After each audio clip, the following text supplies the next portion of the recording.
Welcome to Shelf Life, the monthly series where I look at games I covered about 6 months ago and let you know whether they're still in my collection. And today I'm looking at games I covered in August of 2023, and this was one of those months where I just covered a ton of stuff, so I'll try to keep the video short and sweet, but there's a lot here. So let's get right to them and see which of these games had shelf life. So starting out of the crowdfunding corner, we have Crumbs, which is a micro game of sandwich making.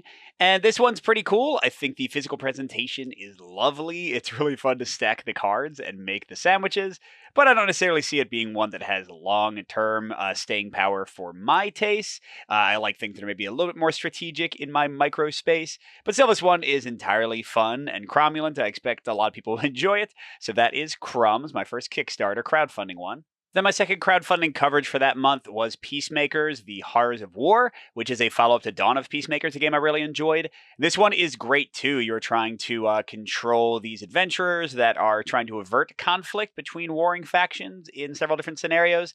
I love the way it uses a map book. I like the card play. It's not my favorite for really big player counts, like 3 or 4, but with 1 to 2, I think this is a great one as long as you don't mind a little bit of chaos, and this is definitely one I'm really looking forward to covering the final product. That is Peacemakers, Horrors of War. Then my third crowdfunding game this month is Exceed. Well, it's not called Exceed. Guilty Gear Strive, the newest season of Exceed, based on the Guilty Gear video game. If you didn't watch my top 100 series of videos, I won't spoil all of it, but Exceed scored exceedingly well. Haha, exceedingly. And I am very, very excited for this new set. I think the new mechanic of canceling seems really awesome.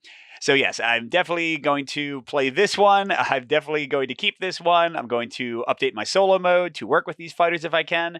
This one is one of my most anticipated games. That's Guilty Gear Strive in the Exceed system. Then the last crowdfunding game I covered this month is For Horsemen, which is a apocalypse prevention game where you control gods and goddesses from different pantheons trying to fight the 4 horsemen of the apocalypse.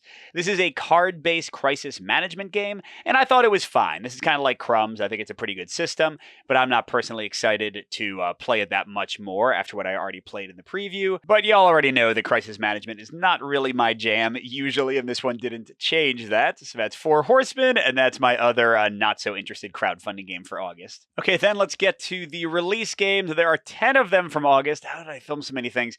So I'm going to quickly go through these. First is Freelancers. This is the second adventure book game from Plaid Hat after whatever it was called, the pirate one. This one has a great app that handles the story, a great sense of humor. The actual mechanics are a little bit meh, and my kids didn't love it that much, so after we played through a few of the adventures, I did call this one, so Freelancers was a go. Second is Masters of the Night, a vampire-themed crisis management game, and I actually really enjoyed this one more than the average crisis management. I like the combination of variety of powers, the use of the locations, the combat mechanic that uses dice but in a non-random way. There's a lot to like here. That being said, Jason expressed some interest in it, and it's not the type of game that I tend to love too much, so I am giving my copy to him, so I'm going to call this a call as well. And the third game was Too Many Bones. Specifically, I was covering Unbreakable, the newest expansion in August, and this one, if you haven't heard this already, I think I've said it in a few other places, this one is a call for me. What? One of my top games of all time, but to be explicit about why, I've now played Elder Scrolls a couple of times at different conventions. That's the upcoming one from Chip Theory, and except for a few things, like the uniqueness of the gear locks and stuff, I like the mechanics in Elder Scrolls better in almost every way over Too Many Bones. So I don't feel the need to own both of them, and Too Many Bones is a gigantic game when you have the trove chest and everything, so it is gone until Elder Scrolls arrives. But don't shed too many tears for Chip Theory, because my first keeper of the month is 20 Strong, my #1 solo game of last year, and I continue to enjoy it thoroughly. I have the 3 starting sets, and I'm very excited to see where they're going to go with the system. But even if you don't get any more sets, I think these already have enough gameplay in them. I tend to like interesting adventure games in a solo flavor that play quickly. Great, great game, and it's definitely a keep for me. And then another keeper is Sky Team. Wow, August was a really good month for some games. This was another one of my absolute top games of last year for cooperative play, and it also plays well solo with some variants. There's dice placement in a quick package with a lot of variety. You can tell that Mike doesn't always have a lot of time to play longer games these days. And yes, I just absolutely adore this one. The theme, the mechanics, the presentation, it all comes together in an amazing way. Sky Team, I cannot recommend it more than I already have. I love it. Next, we have Race to the Raft, a frantic game of tile placement, cooperatively trying to save these cats from a destroying island. This one is pretty fun, but it's right in that category of my kids didn't like it as much as I hoped, so I called it. I enjoyed it quite a bit for myself, but for solo, it's just fine. It's the kind of game that I kind of want the chaos of playing with other people, and my kids just thought it was okay. I think they had a little trouble. You can see on the screen right here, they had a little trouble kind of distinguishing things sometimes with the sort of icon color mishmash that the board becomes. But yeah, this is still a great game. Just was not a keeper for my family. That is Race to the Raft. Next is War of the Ring, the card game, specifically with the Against the Shadow expansion that lets you play it solo or co-op. And yeah, this one, I still feel weird about this. I love the core competitive play of this one. I mean, it's not as good as War of the Ring, of course, but it does its own thing in a really fun way. But I just bounced off the solo mode completely.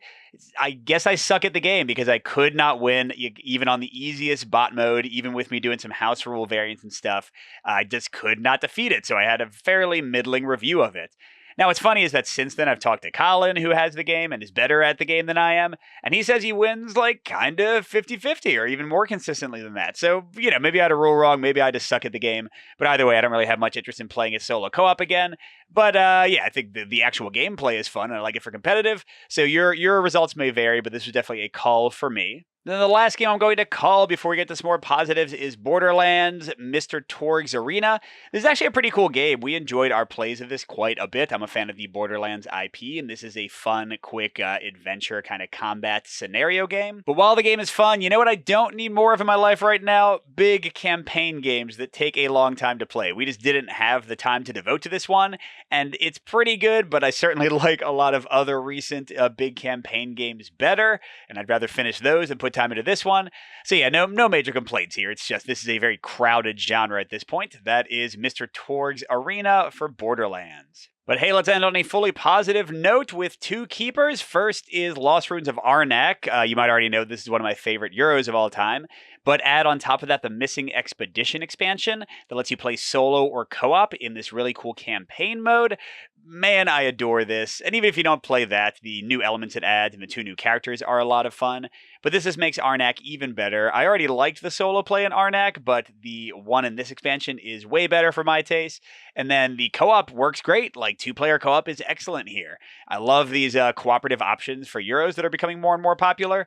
So yeah, Arnak continues to be a favorite for me and definitely a keeper. And finally, our last keeper that I wasn't sure would be a keeper is the Lucky 7. This is a very quick solo card game of trying to survive with your soldiers.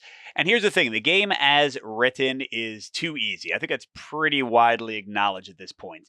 But although this is not officially announced yet, I don't think, so I'm not going to go into too many details.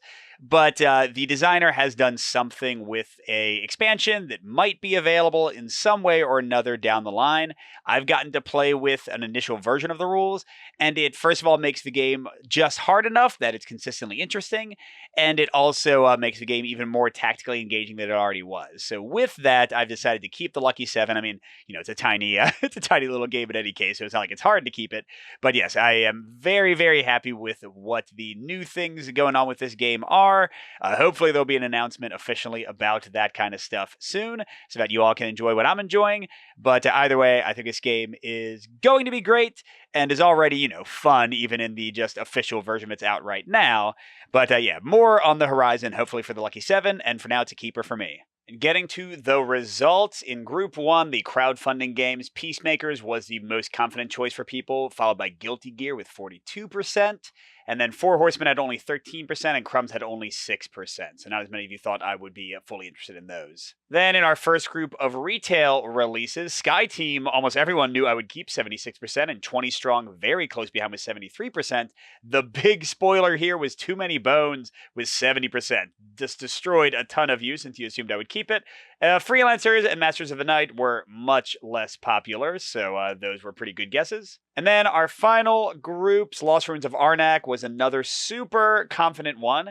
War of the Ring messed some people up with 37, Race to the Raft 25, and then another hugely penalizing one is that almost nobody guessed that I would keep the Lucky 7, only 14% of you, and Borderlands was at the bottom with 8. And I wasn't quite sure how to score this one. I realized I kind of set up the voting a little bit weirdly, so I gave 1 point for each correctly guessed game and -1 point for each wrongly guessed game, and I ended up with these scores. With 4 out of 6 possible points, we've got Jonathan Potts, Maria Laporte, James Vincent, John Powell, Ryan Picklesheimer, Matthew Breet, Urel Nimni Avni, and Jack Rudder.